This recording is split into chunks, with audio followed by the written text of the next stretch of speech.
Hello, hello, hello. Welcome, welcome, welcome. Good morning, good afternoon, good evening, wherever you may be. Welcome back to my channel, my lovelies. If you've never been here before, thank you so much for clicking on my video. I am so happy you found me. I do so hope that you will like and subscribe before you leave. Become part of the Mama family. Mama's got your back, at least where makeup's concerned, and definitely when that makeup is cheap. Today is True Love Tuesday. We're going back to mythology. We're talking about Pyramus and Thisbe today. This is such an old, OG kind of love story, equal parts tragic and beautiful. This story has been kind of copied over and over throughout literary history. There are so many stories just off the top of my head that I can think of that are eerily similar to today's story. It's fantastic. I would love to know what story kind of pops into your brain first after you've heard today's story. I'd love to know like kind of what you would pair it with the most. So let me know in the comments below. If you've never been here for True Love Tuesday, I sit here, I do my makeup, I tell you guys an epic love story, and we basically just hang out for a little bit. I'm going to be doing this eye look today. It is so simple, but so gorgeous. This color story is one of my very, very favorites. It's pink, it's purple, it's teal, it's gorgeous. We're going to be using the Moira You're Very Cute palette. This is one of my oldest Moira palettes, but definitely one of my favorites. We're going to be using all three of these colors down here, building a little bit of a gradient throughout the crease and then a bright pop of teal on the lid. Super, super beautiful. It's not going to take very long at all. Today's story should be very sweet and short, so I definitely won't be holding you hostage for another 45-minute True Love Tuesday. So that's nice. Guys, please, before you leave, make sure you leave this video a thumbs up. Leave me a comment. Let me know that you're enjoying what I'm doing. And if you're not subscribed, please make sure that you do that as well. Ring my bell, turn on your notifications, so that way you can come back and see me sometime in the very near future. So, diving right into today's story. Pyramus and Thisbe. If you guys see me looking over in this direction, I am referencing my notes. That's just because I have the information retention capabilities of a pufferfish, and I need my notes or I'll just be sitting here fibbing to you. Just drawing a blank all day, every day. Pyramus and Thisbe. So, there once lived in Babylon. That should tell you how old the story really, really is. There once lived in Babylonia two lovers named Pyramus and Thisbe, who were separated by a strange misfortune. They lived in connected houses, and although their parents had forbidden them to have any kind of relationship or even to speak to each other, these two had found a means of talking together through a crack in the wall between their two houses. So each and every night, they would meet again and again and again, Pyramus on his side of the wall and Thisbe on hers, to tell each other all that had happened during the day and to, of course, gripe about how cruel their parents were for not letting them be together. Eventually, they decided that they could endure this cruelty no longer. They decided that they were going to meet somewhere and they were going to elope. No longer were they going to stand to be separated, so that they would leave their homes and be married no matter what. They planned to meet on a certain evening by a mulberry tree near the tomb of King Minos outside the city gates. And once safely met, then they would run off and elope together. So far, all went well. On the night of the meeting, on the planned night of the meeting, Thisbe, she heavily disguises herself behind a thick veil, and she sneaks out of her home, and she sneaks past her parents, and she sneaks past her siblings, and very quietly makes it outside of the house. And from there, she embarks on a very dangerous journey through the streets of Babylon. Now, she came to a garden of mulberry trees near the tomb of Minos. The place was deserted, and once there, she took off her veil from her face to see if Pyramus awaited her somewhere hidden in the shadows. She heard the sound of footsteps and turned to greet Pyramus, thinking that, of course, it was him. Nobody else had planned, certainly no one else could just happen upon the garden at this time of night, right? So she turns to meet the sound of footsteps, and then she sees a beast that no one would ever invite to a rendezvous. yeah, no one would ever welcome to any rendezvous. None other than a lioness crouching to drink from the pond nearby. And of course, at this moment, she is completely and totally terrified, right? She has nothing to defend herself with. She is sitting there with nothing but a veil in her hand, and is completely and totally defenseless. If this lioness decides to look up and take curiosity in her, she is an absolute goner. So, without a cry, without making a sound, Thisbe fled, dropping her veil in her haste to run away. She found a hiding place among the rocks at some distance, and there she waited, not knowing what else to do. She can't leave because, of course, Pyramus still thinks that, he doesn't know. She's got no way of warning him that there is a lion present, and she can't just run away because she doesn't want to leave him hanging. So she finds a place to hide among the rocks and sits and waits. She really just doesn't have any other choice at this point. The lioness, having quenched her thirst after a violent meal, turned from the spring and, coming upon the veil, sniffed at it in curiosity. Then tore and tossed at it with her bloody jaws, as she would have done Thisbe.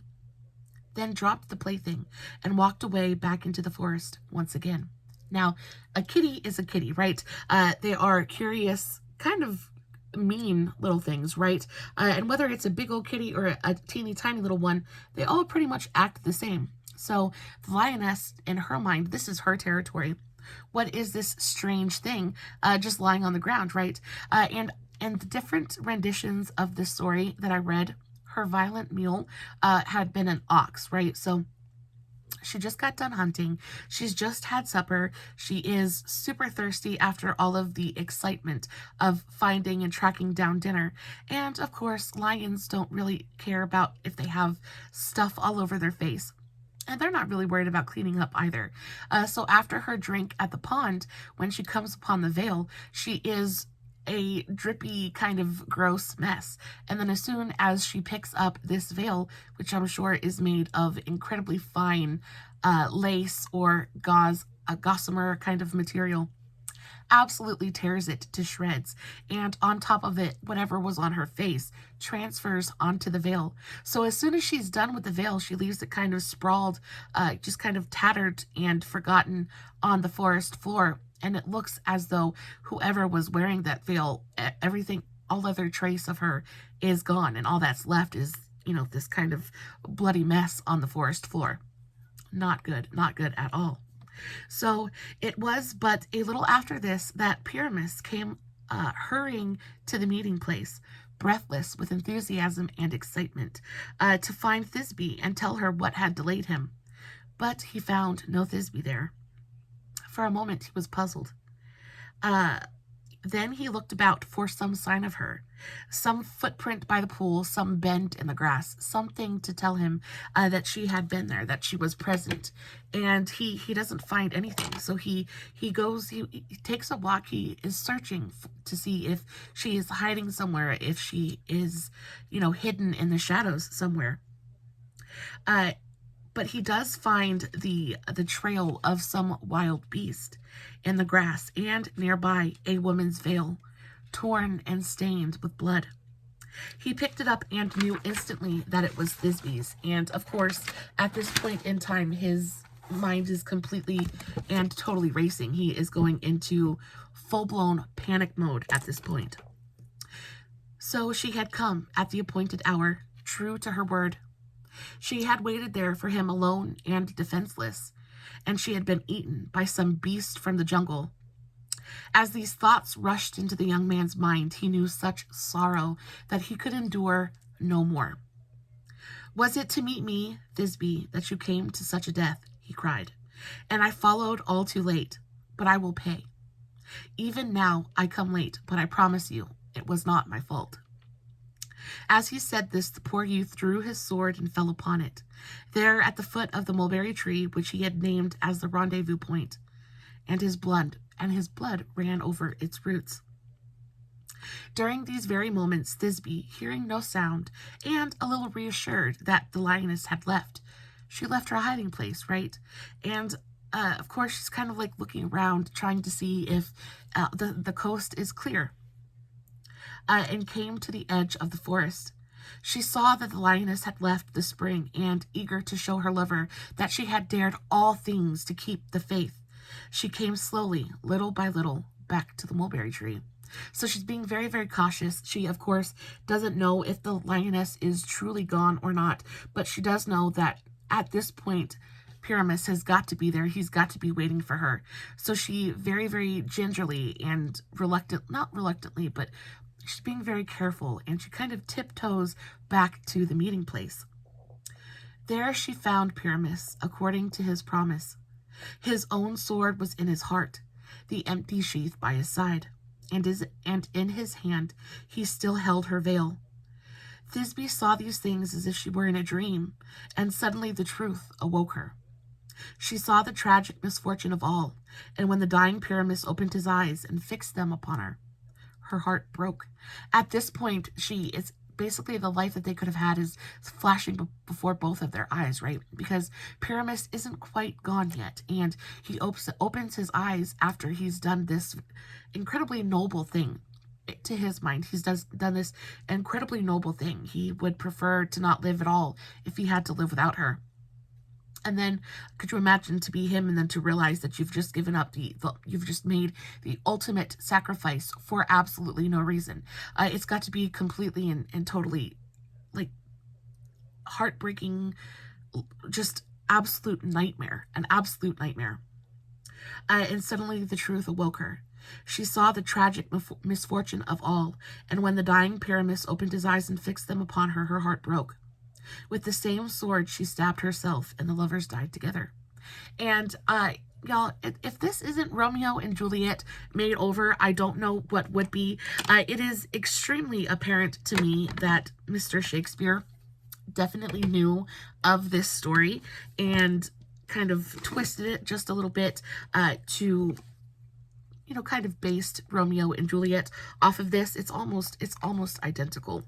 But it is so completely and totally heart-shattering that they were so close to their happy ending, and for some small misunderstanding to completely and totally destroy the rest of their lives. It's heart-rending. It's like you're this close to your happily ever after, just for it to be yanked away from you for no good reason. It says, there the parents found them after an exhausting search, and they were buried together in the same tomb. But the berries of the mulberry tree turned red that day, stained by the blood of a heartbroken boy, and red they have remained ever since. And y'all, it's like heartbreaking, but beautiful and wonderful and noble all at the same time. You have these two very young people who want nothing more than to just be together, right? It's not like they're asking for the world to stop. It's not like they're asking for very much at all. They just want to be together, and for, you know, their dreams to be this close, so close, they can touch them, they can taste them, and for it to just be ripped apart in a matter of seconds, all from a simple misunderstanding, is just, it's just heartbreaking to me. Guys, that was today's story. I know that it was not a very long one, but I do hope that you enjoyed it anyway. I love myths like this. I love super old stories like this. If you would like to hear more stories like this, just let me know in the comments below. As always, I will finish my makeup and post finished pictures over on Instagram and Facebook. I will have the links to all my other socials in the description box below, along with all the products that I used for today's eye look. Please make sure that you leave this video a big old thumbs up before you leave, and make sure you go check out the TikTok on today's eye look. Super simple, but incredibly beautiful. As always, no filters, no edits, no fancy lighting. It's just me sitting in front of my phone, sitting in front of my camera, doing some makeup, telling you guys an epic love story, hoping you guys are enjoying what I'm doing. And until next time, stay safe, take care of yourselves, and remember, you're important. Bye.